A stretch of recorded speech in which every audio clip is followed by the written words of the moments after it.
علی اکبر وہ تھے جس کے بارے میں مورخین نے لکھا کہ اشبہ الخلق، جو اس مخلوق میں بن نبی صلی اللہ علیہ وآلہ وسلم ہو بہو میرے نبی کی طرح تھے. ہو بہو کس کی طرح تھے؟ میرے رسول کی طرح تھے. ان کی زلفیں میرے مصطفیٰ کی زلفوں جیسی، ان کی شباہت میرے مصطفیٰ کی شباہت جیسی، ان کا بولنا میرے مصطفیٰ کے بولنے جیسا، ان کا اخلاق میرے مصطفیٰ کے اخلاق جیسا، ان کی سخاوت میرے مصطفیٰ کی سخاوت جیسی، ان کی بہادری میرے مصطفیٰ کی بہادری جیسی. احباب گرامی، جب وہ جانے لگے اجازت لے کے تو مولا حسین علیہ السلام نے ان کو اجازت دی. سیدہ زینب سلام اللہ تعالیٰ علیہ نے بھی اجازت دی. اجازت لے کے جب جانے لگے تو ابو حمید لکھتا ہے، ابو حمید مسلم، اس نے لکھا، اس نے کہا کہ میں نے سب کو دیکھا، جب بھی کوئی آتا تھا تو اجازت لے کے چلا جاتا تھا، لیکن ایک نوجوان ایسا کہ جس کا چہرہ ایسے تھا جیسے سورج. جب وہ نکلنے لگا تو خیمے کا پردہ الٹا نکلا، پھر واپس لوٹا. کئی بار ایسے ہوا تو پوچھنے پر پتہ چلا یہ حسین کا بیٹا ہے جسے علی اکبر کہتے ہیں.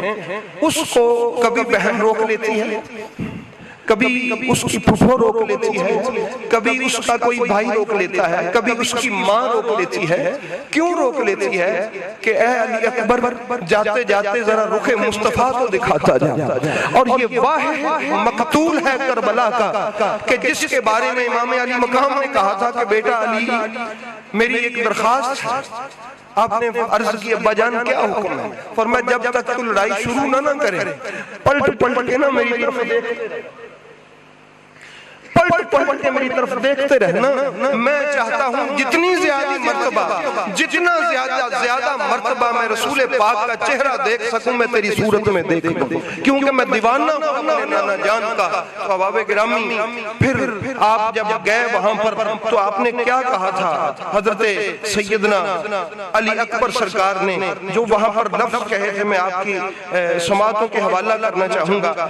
انہوں نے کہا تھا کہ لا یحکم فی نبن الدعی، واللہ با خدا ہم اللہ کے رسول کے سب سے قریبی لوگ ہیں. اور سن لو، لا یحکم فی نبن الدعی، یہ وہ لوگ جن کے باپ کا کسی کو پتہ نہیں ہے، یہ ہمارا کیا فیصلہ کریں گے.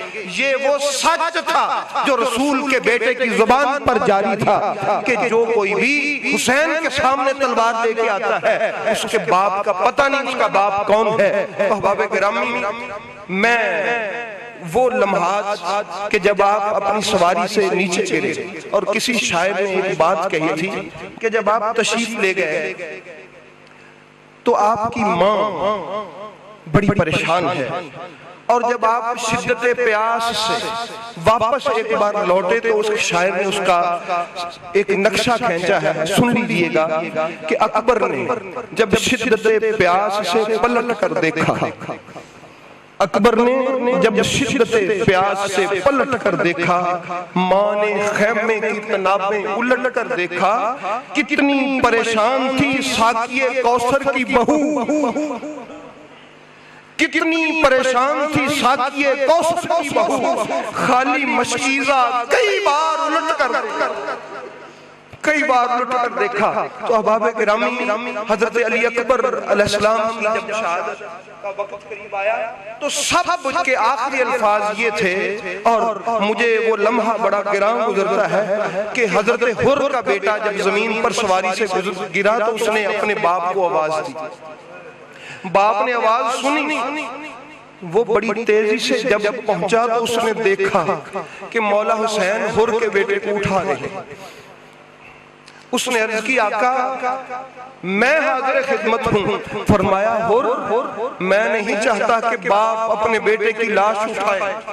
احباب گرامی، لیکن یہ کیسا باپ ہے کہ حر کو کہنے والا تو موجود ہے کہ میں نہیں چاہتا کہ باپ اپنے بیٹے کی لاش اٹھائے، لیکن اب حسین پاک کو کہنے والا کوئی بھی موجود نہیں ہے جب وہ اپنے جوان سال بیٹے کی لاش کو خود اٹھا رہے ہیں. اور حالت یہ ہے کہ نیزہ جب سینے میں چبھا تھا تو اس کا پھل جو ہوتا ہے انی نیزے کی وہ توڑ دی تھی سینے میں.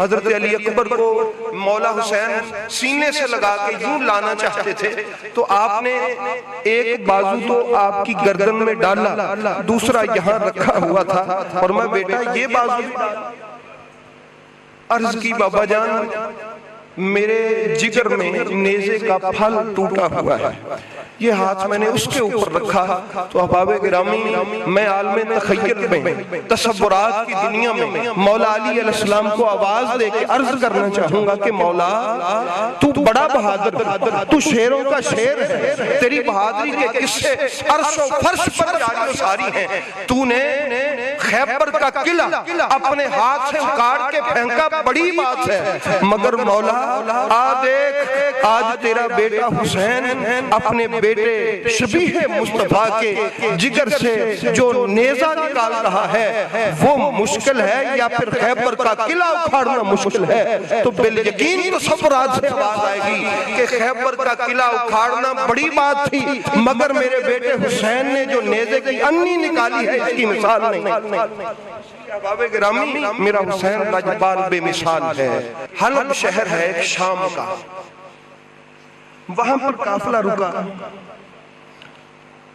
وہاں آج بھی عیسائیوں کی کافی سارے لوگ عیسائی رہتے ہیں. تاریخ کہتی ہے کہ حلب شہر میں ایک عورت حضرت علی اکبر علیہ السلام کے چہرے کو دیکھی جا رہی تھی. تو حضرت بی بی ام لیلہ جو حضرت علی اکبر کی ماں ہیں انہوں نے پوچھا, او بی بی تو کیوں دیکھتی ہے اس کو, کیا کہتی ہے؟ اس نے کہا کہتی کچھ نہیں, بس یہ سوچ رہی ہوں اور اپنے خدا سے دعا کر رہی ہوں, اتنے جوان اور اتنے حسین بیٹے کی ماں اس سے پہلے مر گئی ہو تو بہتر, اس کی ماں زندہ نہ ہو. اس کی ماں زندہ ہوئی تو وہ کیسے دیکھے گی کہ اس بیٹے کا حال ہے. تو بی بی ام لیلہ نے کہا کہ بی بی میں ہی اس کی ماں ہوں جو اس کے ساتھ ساتھ رسیوں سے بندھی آ رہی ہوں. احباب گرامی ملا کو کیا خبر, مولوی کیا جانے کہ یہ درد کیا ہے رسول کی اولاد کا, ملا کو کیا خبر, اس کی تو اپنی عزت ہے ہی نہیں. واللہ بخدا یہ تو کوئی عزت والا آدمی ہو, کوئی اس سے پوچھے کہ وہ کہے گا میرا مر جانا بہتر ہے کہ میری جوان بیٹی کو کوئی بازار میں رسیوں سے باندھ کے لیے پھر میری بیٹیوں اور میری بہوؤں کو کوئی ہاتھ باندھ کے بازاروں میں لے کے پھر میرے لیے اس سے مر جانا بہتر ہے. تو احباب گرامی امام حسین کا قتل بھی انسان اس کو بھی برداشت کر لیتا ہے, صبر آ جاتا ہے, جو جتنے بھی مقتول ہیں صبر آ جاتا ہے. لیکن جب یہ خیال آتا ہے کہ نبی کا کلمہ پڑھنے والوں نے نبی کی بیٹیوں کو, رسول کے گھر کی بہنوں کو اور ان کی بیٹیوں کو ہاتھوں میں رسیاں باندھ کے کئی ہزار کلومیٹر پھرایا, اور میں تڑپ گیا. واللہ بخدا ایک ایسا موڑ آیا شام کے بازار میں کہ 5 فٹ اونچا تھا جگہ, اور موڑ کے بعد آگے 5 فٹ نیچا تھا. میں گیا ہوں شام میں نے وہ بازار دیکھے,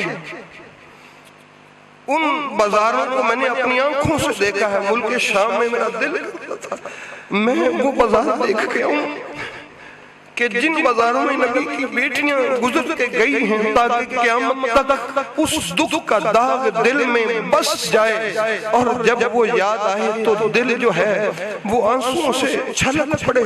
تو احباب گرامی کوئی کیا آسان ہے کہ ہاتھ بندھے ہوئے ہوں, رسیوں سے ہاتھ باندھ کے کہا جائے کہ یہ 5 فٹ کا اوپر ایسے ہی بندے ہاتھوں سے گزر کے, اور بندے ہاتھوں سے رسول کی بیٹیوں نے نیچے اتر کے آگے گزرنا ہے, اور وہ بدبخت رسول کی بیٹیوں کو اپنے سامنے کھڑا کر کے شراب کی باتیں کرے. آج ملا کہتا ہے اس یزید کو بھی برا نہ کرو, اس کا نام لے کے لعنت نہ کرو.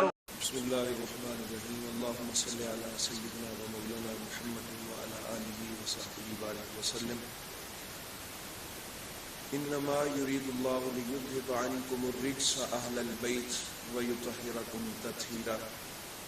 صلاة وسلاما عليك يا سيدي يا رسول الله, صلاة وسلاما عليك يا سيدي يا جد الحسنين. احباب گرامی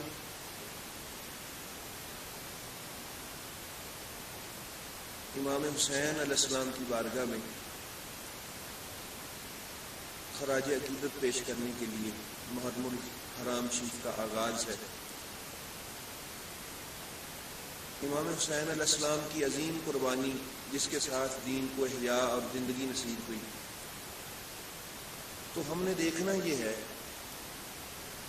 کہ کربلا میں جو قربانی پیش کی گئی اس کا مقصد کیا تھا، یعنی کہ قیام امام حسین علیہ السلام، امام حسین علیہ السلام کا قیام فرمانا، آپ کا باطل قوتوں کے خلاف کھڑے ہو جانا، اپنی اور اپنے خانوادہ اطہر کی اور اپنے احباب کی قربانیوں کو اللہ کی بارگاہ میں پیش کرنا، اس کا مقصد کیا تھا؟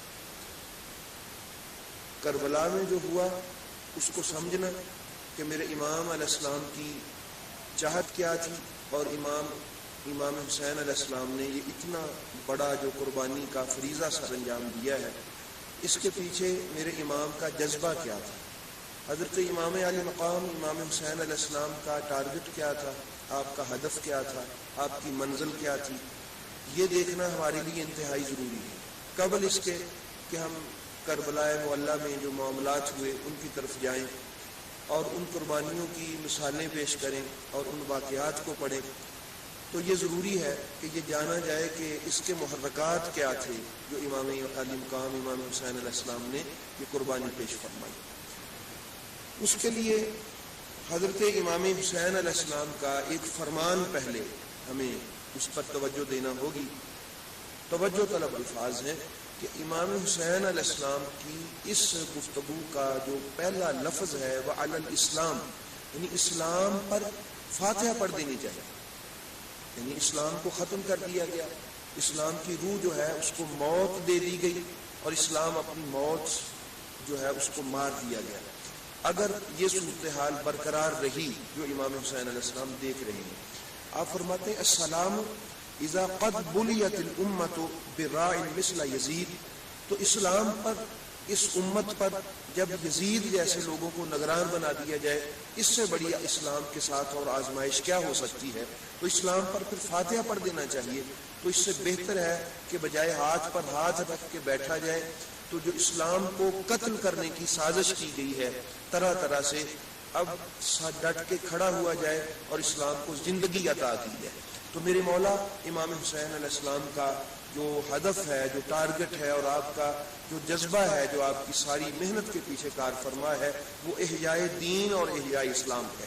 تو اس بات سے یہ آپ نے ذہن میں رکھنا ہے، اور یہی بتانا میرا مقصود بھی ہے تاکہ ہم بھی مشن حسینی جو ہے اس کے علم بردار بنیں اور احیاء دین کے لیے اپنا فریضہ سر انجام دیں۔ اور دوسرا، یہ جو میں نے پڑھا ہے یہ تاریخ طبری میں 4 نمبر جلد میں آپ کا یہ قول موجود ہے، اور تذکرۃ الخواص میں آپ کا ایک خط موجود ہے جو آپ نے چند علاقوں کے جو سردار تھے ان کو خط لکھا۔ آپ نے ارشاد فرمایا انا ادعوکم الی کتاب اللہ و سنت نبیہ، کہ میں تمہیں دعوت دیتا ہوں اللہ کی کتاب کی طرف اور اپنے محبوب کریم علیہ الصلوۃ والسلام کی سنت کی طرف۔ فإن السنت قد امیتت، کون سی سنت؟ جو سنت اپنی موت مار دی گئی، مردہ کر دی گئی، سنت کو چھوڑ دیا گیا، اور سنت جو ہے اس کی روح پر موت طاری ہو چکی ہے۔ اور وَإِنَّ الْبِدْعَةَ قَدْ أُحْيِّتْ، جو اسلام میں بدعتیں ہیں ان کو داخل کر دیا گیا اور ان کو زندگی دے دی گئی، سنت کو موت کے گھاٹ اتار دیا گیا۔ میرے امام حسین علیہ السلام کا دین کے لیے جو درد ہے وہ آپ محسوس کر سکتے ہیں کہ ان الفاظ میں میرے مولا میرے آقا حسین علیہ السلام اپنے درد کا کس طرح اظہار فرما رہے ہیں کہ سنت کو موت کے گھاٹ اتار دیا گیا، بدعات اور خرافات جو ہیں جن کا دین سے تعلق کوئی نہیں ان کو دین کا نام دے کے دین میں داخل کر دیا گیا۔ آپ فرماتے ہیں وَإِنِ اسْتَمِعُوا قَوْلِي وَتُطِيعُوا أَمْرِي، اگر تم میری بات سنو اور میرا کہا مانو تو پھر ہوگا کیا؟ أَهْدِكُمْ سَبِيلَ الرِّشَادِ، میرے ساتھ چلو، میں تمہیں ہدایت کے رستے کی طرف رہنمائی کروں گا۔ تو مولا حسین علیہ السلام کے قیام کا جو ہدف ہے، میرے آقا حسین علیہ السلام کا جو کربلا میں قیام ہوا، اس کا جو ٹارگٹ ہے اور وہ جو جذبہ کار فرما ہے آپ کے قیام کے پیچھے، وہ بار بار میں مختلف آپ کے اقوال، آپ کی سماعتوں کے حوالہ کر رہا ہوں کہ وہ ہے احیاء دین، احیاء سنت اور بدعات کا خاتمہ کرنا۔ یہ جذبہ کار فرما تھا مولا حسین علیہ السلام کا، اور کربلا معلی کے مسافر کو، جس کی منزل کربلا ہے، اس کو پتہ ہونا چاہیے کہ میرے مولا حسین علیہ السلام نے احیاء دین کے لیے علم اٹھایا تھا، میرے نبی کی سنت کی احیاء کے لیے علم اٹھایا تھا، خرافات و بدعات کے خاتمے کا علم اٹھایا تھا، جس کے لیے انہوں نے اپنے خون کا نذرانہ پیش کیا۔ تو یہ دوسری بات آپ نے ذہن میں رکھنی۔ اب ایک تیسرا مسئلہ، یہ بھی تاریخ تبری میں ہے۔ فرزدق سے جب ملاقات ہوئی راستے میں میرے مولا حسین علیہ السلام کی، آپ نے فرمایا کہ یا فرزدق ان ہؤلاء قوم لازموا طاعت الشیطان، کہ یہ جو قوم ہے جس کی طرف میں نکلا ہوں، انہوں نے اپنے اوپر شیطان کی اطاعت کو لازم کر دیا ہے۔ اور کیا کیا؟ وترکوا طاعت الرحمن، اور انہوں نے اللہ خدائے رحمان جو ہے اس کی اطاعت کو چھوڑ دیا ہے۔ پتہ چلا میرے مولا حسین علیہ السلام کا درد یہ تھا کہ جو اللہ کی اطاعت کو چھوڑ دیا گیا ہے اور شیطان کی اطاعت کو اپنا لیا گیا ہے، اللہ کی اطاعت کے لیے کوشش کی جائے، اللہ رب العالمین کی اطاعت کی طرف لوگوں کو راغب کیا جائے، تو یہ ہے۔ اور پھر مولا حسین علیہ السلام نے فرمایا وَأَظْهَرُ الْفَسَادَ فِي الْأَرْضِ، اور انہوں نے زمین میں فساد برپا کر دیا ہے۔ دوسرے نمبر پر ہم نے یہ دیکھنا ہے مولا حسین علیہ السلام کا جو ٹارگٹ تھا اور جو ہدف تھا، وہ زمین سے فساد کو ختم کرنا تھا۔ تو اب جہاں پر بھی فساد ختم کرنا ہوگا، وہ ہماری فوج کر رہی ہو، لوگ کسی طرح بھی اس فساد کو، ان تحریکات کو ختم کیا جا رہا ہو، وہ مشن حسینی ہوگا۔